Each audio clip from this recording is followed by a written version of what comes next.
can it be raw and can it be honest? And can you actually fight for it? And can you just sweat the hell out of it? Yeah, after 1 year, I did feel the need to kind of open my wings.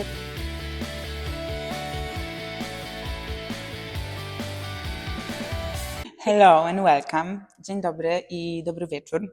Gdziekolwiek Was spotykamy. Nadajemy ze studia Nieznane przy ulicy Kramarskiej 26 w samym centrum z widokiem na Stary Rynek. I ja jestem Kasia, jest mi super miło, że mogę przedstawić Wam nasz nowy cykl o nazwie Rozmowy Nieznane. Będą to rozmowy z różnymi osobami związane z ciałem i ruchem, tańcem, jogą i wszystkimi tematami pochodnymi. Będzie tu dużo wiedzy, dużo ciekawości, dużo inspiracji i kto wie, co jeszcze tam sobie odkryjecie. Spotkacie nas na YouTubie oraz na Spotify w formie podcastu. A odcinki udostępniane będą co tydzień. I jest taka informacja, która jest nie do przegapienia, że na koniec każdego odcinka będzie jedno pytanie, które będzie się gdzieś tutaj wyświetlało. Najbardziej trafna, najbardziej wspaniała, w zależności od pytania, odpowiedź zdobywa od nas mały gift. No i pamiętajcie oczywiście, żeby nas zasubskrybować, żeby kliknąć łapkę w górę i żeby kliknąć dzwoneczek. No i co jest niesamowite, pierwsza rozmowa jest z wyjątkową osobą, tancerką, która przyjechała do nas i właśnie jesteśmy po warsztatach z nią. I jest to Evelien Jansen, Eef Jansen. I think I say it right. Więc cała rozmowa będzie po angielsku, ale nie martwcie się, bo tutaj na dole dodamy dla Was napisy. So I think we can start. So our guest is already here and the sweat is also still here because you're working hard. Yeah. So could you tell us something about you, and you can share wherever you want, wherever you feel like you want to say what is important for you to say, for us to know. Okay. So yeah, I like to be called Eef because for me it makes it a little bit more personal. I feel a little bit more comfortable by the name Eef. I don't know why, I always had this. So thank you for calling me like that. I'm from Holland, the Netherlands, and I live close to Amsterdam. I grew up in the south of Holland, and since I was young, I think I was 4 when I started dancing. Actually, because my parents thought I lacked a bit like the musicality, finding rhythm in dance.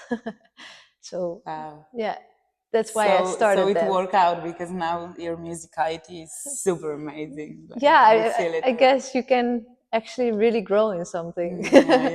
Yeah, thank you. And then I think when I was 12, I kind of realized that I really wanted to continue with dance. So then I started to go to Amsterdam by train by myself as this young little girl. And I started this pre-education. It's called Lucia Martas. It's quite commercial dance. And it was not really a decision, but I just knew I had to dance. It's weird to explain, but I just had this feeling since I was young. And that's how it started, I guess. Okay. Yeah. So I think it's beautiful because when I look at you, I really feel that dancing is something that you're made of. Like it's really nice to see you move because it's super, I think, interesting and also living, and that's a really nice experience to watch you. Thank you. It's definitely more comfortable than doing this. Yeah, that's right. I can agree on that. Yeah. So yes. So you've been dancing with Hofesh and with Sofia from KOMOCO. So can you tell us something about your experience there, or something what you took as an inspiration to your own practice that you, I think, working now on it? And maybe good to know that I went to the University of Arts in Amsterdam, which is for me the best dance education in Holland. It's not existing anymore, I must say. But when I was in my second year, I did the audition for Hofesh. But it's a very interesting story how I felt the need to do this audition, because I think nowadays he's very popular, and that is, I think, for most people to like a reason to start doing the audition. But I was in this summer intensive in London at Trinity Laban, it's called. And I had this repertoire class, and I didn't like that class. So I asked them, can I maybe swap to another class? And then I was in Hofesh, his repertoire class. I didn't know the name, I didn't know him, I didn't know the dancers, I didn't know anything. It was not so famous as it is now. And then I don't know, it just clicked. It was very natural-ish. Yeah, I can say that. And I think that's where like my love for his work started a bit. And then like years later, I saw his piece Grand Finale in Rotterdam, in Holland as well. And then, I just saw myself there on stage while watching it. It was a very special experience. So then I did the audition in my second year, end of my second year. And luckily I got in, not by luck, also by luck, but I also, I did a lot of auditions. So yeah, that's always, for me, it's very important that if you want something, you just do everything about it to achieve it, to get it, to make it happen. So then the adventure started, and I mean, to start your professional career in such a professional setting, that's like the best. Like a dream, yeah. Like a dream, and also there comes a lot of pressure with it as well. But I think that is good. It was good for me to learn how to deal with that, how to deal with living in another country, how to deal with speaking in English all the time was also quite new for me. The movement language was still quite new, and it's so detailed, and because it's so detailed, you just learn so much in a short amount of time. And I think one of the nice things about the company, the work, for me, is that you really need to pick up very quickly. Like the whole piece, it's like an hour. We performed Political Mother Unplugged, and we learned it. I think it was only 2 weeks. We learned it in 2 weeks, and then we started to work on it. And then I think after 4 weeks, Hofesh came into the studio, and then we started to change little scenes, and he gave everyone new kind of okay, you are doing that duet, you are getting the solo. So there is a lot of pressure, but good pressure. Okay. So is how that an long answer? have you been there dancing with Hofesh? It was 2 years. So nice. We had the tour Political Mother, and then because of COVID, it was a bit on and off. So that was this time. Yeah, and then actually we were quite lucky because of COVID. We had this opportunity to make a short film. That was the first short film Hofesh was filming himself. That was very cool. It was like in one full week from 10 to 10, I think it was.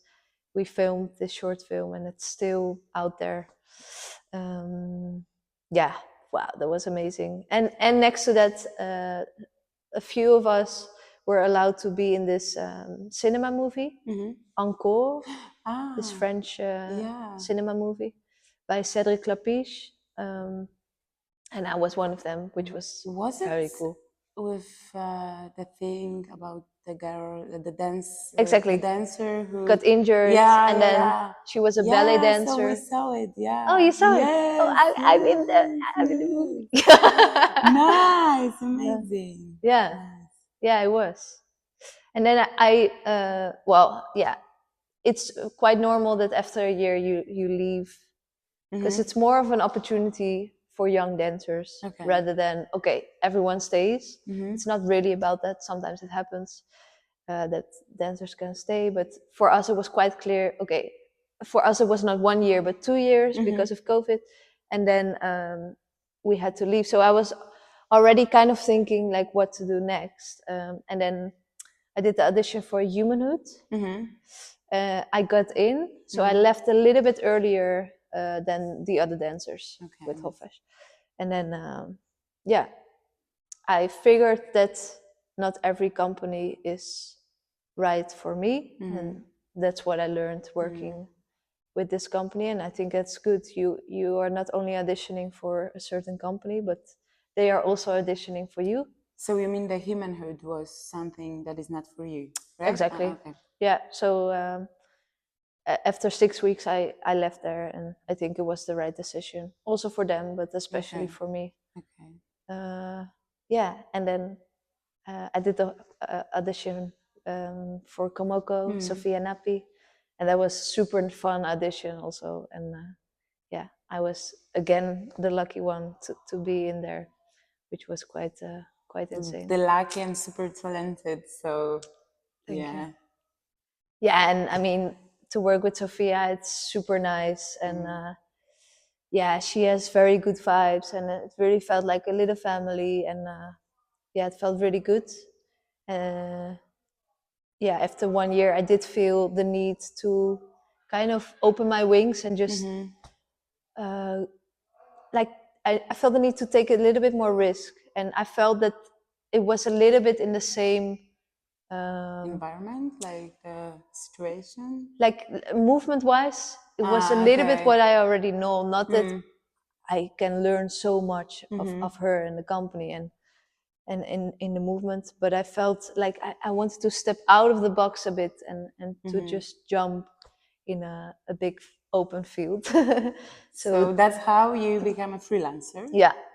Also because it was a bit hard to combine my freelancing work and the company, because it was not full-time by that time. So then I started to continue freelancing. So how it is for you to freelance? Amazing. Okay. Yeah. Like it was super good to have the experience to be in a company, but I'm much more a freelancer. I feel I'm more challenged. I'm much more creative as a freelancer because I need to do it, and I don't need to. Yeah, I cannot follow like the orders of a company. You know what I mean? Do this, do that, be in time there, and then you are picked up there. No, now I need to do everything myself, and for me that's like the best. It's challenging. So you like this part. I like it. I like it. I need to make sure I have enough work and how to do this, and social media is a big part nowadays, and that was also a struggle, but getting there. And feels good to work with different people. So that's actually a surprising answer, because I think freelancing is, for example, in Poland, it's really hard to freelance because the dance scene is not so easy, and there are many people getting the same grants every time and stuff. So that's actually super nice to hear that for you it's nice to freelance and stuff. But I hear you. I think I can say I'm quite lucky as a freelancer. I don't think it's that easy for everyone, and that's a pity. That's just that's not nice. Yeah. So what would be like your advice for young dancers? I think I actually do have an advice. For me, it just really works that I am not only interested in being a dancer. I'm not only interested in teaching and not only interested in creating. I'm combining everything and kind of filling gaps. Like, for example, you have a production of 6 months, I'm just saying something, and then you have to fill the other year. How to fill up? I just love also creating. I love to teach, and then I have a full year of work. But if I would only dance, that's just not reality anymore. There are so many good dancers. There are so many people creating nowadays. You also need to find something unique. Everything is already done. Yeah.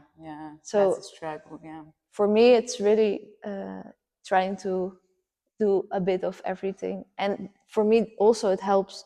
I'm creating. It helps me as a dancer, and being a dancer, it helps me to teach. And like it. Yeah, I also feel that being Nice. in the teacher way, the dancer way, Yeah. the creator way, it helps you know yourself in different fields, and then you can also use those things that you learned to other fields. So it's really nice, I think also. And then next to that, I think it's very important that you get to, like, are you showing yourself in the work field? I think I already started this when, like, even before I was in school. I went to workshops and I did my classes, and I showed who I was. And I'm now, for example, there's this Dutch choreographer, Anne Surendonk, and she knows me since I was young. Maybe I was like 15, something like that, maybe even younger. And now I'm working with her because she knows me already for such a long time, and we grew together. Me as a dancer, she as a maker. And yeah, like, that is also really my advice. Like, if you know what you want, then like I said, go for it. Yeah. Nice. Okay, so that sounds like a really nice way to end it. But I have another one last question. So, because you're so inspiring and you dancing, like I said before, and maybe you already answered a bit to this question, but can you say what is like maybe the most important for you in dance? But not only in like maybe creating, teaching, but just how you see dancing, what it is for you, or something like that. Yeah, good question. For me, dance is really living emotions. So it sounds very like ooh, but yeah, I'm not dancing just to find movement, but I'm really dancing because I need to feel. I need to feel. I think that's the answer. Okay. I really feel dance it. because I need to feel.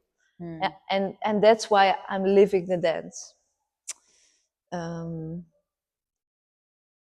No, it's actually it looks like you're living the dance. Like, yeah, for me, yes. Yeah, it feels like that.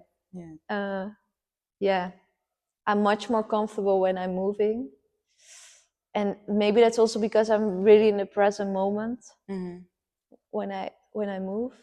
And lately, I've been working out a little bit more to gain a little bit more strength, which also really helps me for my dance. And it's interesting because when I'm having a training like that with weights and stuff like that, it's super practical and technical, and you just know what to do. And I actually really like it because it's completely different than dance, but it remembers me, like it reminds me why I like to dance. I need both, but yeah, that it's actually not about that. It's not about the technique for me. It's not about doing it nice. No. Can it be raw, and can it be honest, and can you actually fight for it, and can you just sweat the hell out of it? And yeah.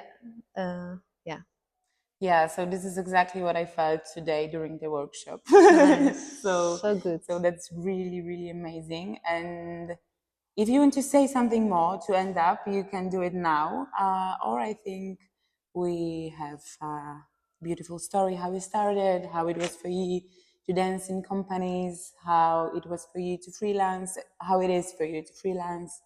And yes. So Maybe I have one more. okay.